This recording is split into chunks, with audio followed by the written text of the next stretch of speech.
Hello friends, welcome back to my channel. আজ আমি রান্না করছি একদম নিরামিষ রান্না। এই যে মিষ্টি কুমড়ার ডোগা এটা। তো আজকে আমি একটু অন্যদিন আমি একটু কালো জিরে দিয়ে বানাই, আজকে আমি একটু একদম নিরামিষ সবজি দিয়ে সব সবজি দিয়ে বানাবো।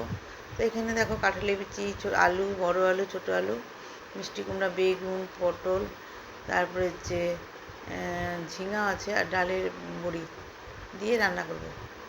তো এখন সব সবজি কাটা হয়ে গেছে, ডালের বড়িটাকে আমি ভেজে আমি এখন নামিয়ে নিচ্ছি। তো বেগুনও দিয়েছি, আর এখানে শুকনো লঙ্কা ফোড়ন দিয়ে তেজপাতা দিয়ে দিলাম, অল্প সামান্য একটু আদা পেস্ট দিয়ে দিলাম, একদম অল্প করে। আর এখন এর মধ্যে পাঁচফোড়ন দিয়ে দেবো।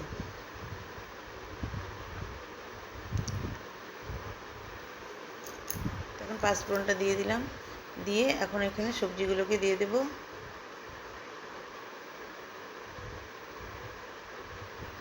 তো এই সবজিগুলো সব দিয়ে দিচ্ছি, দিয়ে এখন নাড়িয়ে নিয়ে এর মধ্যে ডোকাগুলো দিয়ে দিয়েছি। আর এখন লবণ হলুদটা দিয়ে দিলাম, দিয়ে এখন মিশিয়ে নিচ্ছি।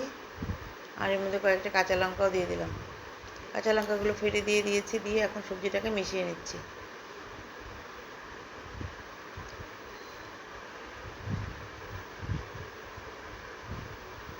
লবণ হলুদ দিয়ে সবজিগুলোকে মিশিয়ে নিয়ে এখন একটু ঢেকে দেব।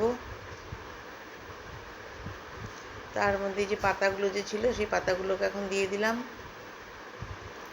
দিয়ে আবার ভালো করে একটু নাড়িয়ে নেব, নাড়িয়ে নিয়ে এখন ঢেকে দেবো। তো ঢেকে দিলাম। তো দেখি কিছুটা ক্ষণ পরে দেখি কিছুটা মজেছে, তো আর একটু ঢেকে দিচ্ছি। তো এখন এর মধ্যে একটু দেখো জিরের গুঁড়ো দিয়ে দিচ্ছি।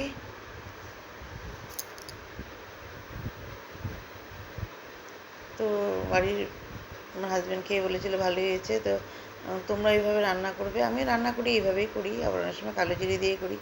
তো এখন এর মধ্যে একটু চিনি দিয়ে দিলাম, অনেক সময় পোস্ত দিয়ে করি, সামান্য একটু চালের গুঁড়ো দিয়ে দিলাম, দিয়ে এখন এইভাবে ভালো করে মিশিয়ে নিচ্ছি।